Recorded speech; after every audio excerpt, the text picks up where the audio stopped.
Hello everyone, welcome back to another video. আজকে আমরা discuss করব সিম্পল পাস্ট টেন্স নিয়ে।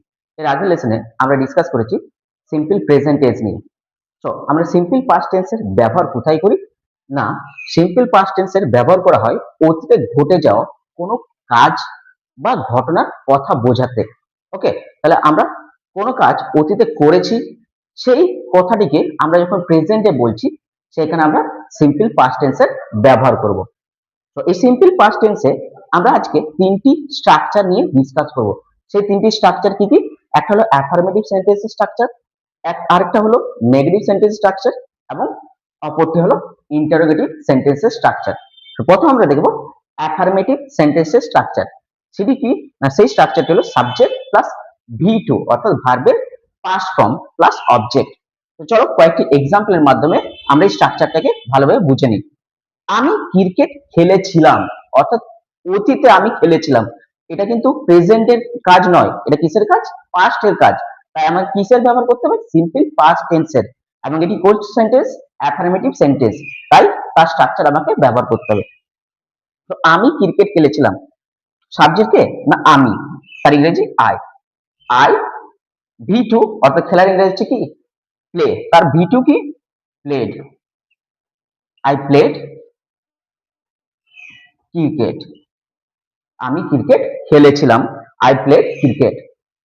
সে স্কুলে গিয়েছিল, অর্থাৎ সে গতকাল হয়তো স্কুলে গিয়েছিল বা কিছুদিন আগে হয়তো সে স্কুলে গিয়েছিল, অর্থাৎ অতীতের কথা বলছে।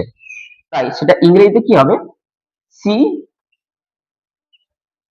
Went to school. She went to, অর্থাৎ ওয়েন্ট কেন হলো? না, এখানে আমাকে ভার্বের পাস্ট ফর্ম ব্যবহার করতে হবে। কেন? না, এটা একটা পাস্ট টেন্স, তাই সি ওয়েন্ট টু স্কুল। এবার আমরা দেখো নেগেটিভ সেন্টেন্সের স্ট্রাকচার। সেই স্ট্রাকচারটি প্রথমে আমাকে সাবজেক্ট লিখতে হবে, তারপর হচ্ছে ডিড নট বা ডিডেন্ট। ওকে, প্লাস এখানে কিন্তু ভার্বের প্রেজেন্ট ফর্ম হবে। কেন? না, আমরা এখানে ডিড এর ব্যবহার করছি তাই। Plus object. আমি ক্রিকেট খেলিনি, খেলিনি, আমি গতকাল ক্রিকেট খেলিনি। তাহলে সেটা কি হবে? আই ডিডেন্ট বা did not play, not played. I did not বা didn't play ক্রিকেট। আমি ক্রিকেট খেলিনি। সে স্কুলে যায়নি। ওকে, তাহলে এটা কি? নেগেটিভ, কিন্তু টেন্সটা কি? না, টেন্সটা হচ্ছে পাস্ট। তাই কি হবে এটা? সি বা হি ডিডন্ট গো, ওয়েন নয়, কি হবে? Go to school. সে স্কুলে যায়নি, সি ডিডন্ট বা did not go to school.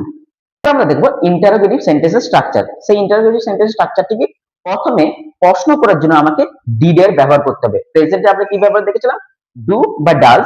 সেই ডু বা ডাজ এর পাস্ট হচ্ছে কি? ডু এর পাস্ট ফর্ম হচ্ছে ডিড। তাহলে ডিড প্লাস তারপর আমাকে সাবজেক্ট নিয়ে আসতে হবে। এখানেও যেহেতু আমরা প্রথমে ডিড এর ব্যবহার করছি, তাই এখানে আমরা কি ভার্বের প্রেজেন্ট ফর্ম ব্যবহার করব প্লাস অবজেক্ট। এবং শেষে কিন্তু অবশ্যই আমাকে প্রশ্ন চিহ্ন ব্যবহার করতে হবে। তুমি কি আমাকে ফোন করেছিলে? তুমি কি আমাকে ফোন করেছিলে? আমি কাউকে একটা জিজ্ঞাসা করছি। ডিড ইউ, তুমি কি ডিড ইউ কল মি, তুমি কি আমাকে ফোন করেছিলে? Did you call me. তারা কি কাজ শেষ করেছিল? তারা কি কাজ শেষ করেছিল? তো গতকাল তারা কি কাজটা শেষ করেছিল? সেটা আমি প্রশ্ন করছি কাউকে। তাহলে কি হবে? প্রথমে ডিড এর ব্যবহার করব। Did they finish, finish not finished, did they finish the work, did they finish the work, তারা কি কাজ শেষ করেছিল? আশা করছি সিম্পল পাস্ট টেন্স আমরা কখন এবং কোথায় ব্যবহার করি সেই নিয়ে তোমাদের আর কোনো ডাউট নেই। যদি ভিডিওটা ভালো লেগে থাকে প্লিজ একটি লাইক, কমেন্ট এবং চ্যানেলটিকে অবশ্যই সাবস্ক্রাইব করে দিও। Thank you so much for your time and watching.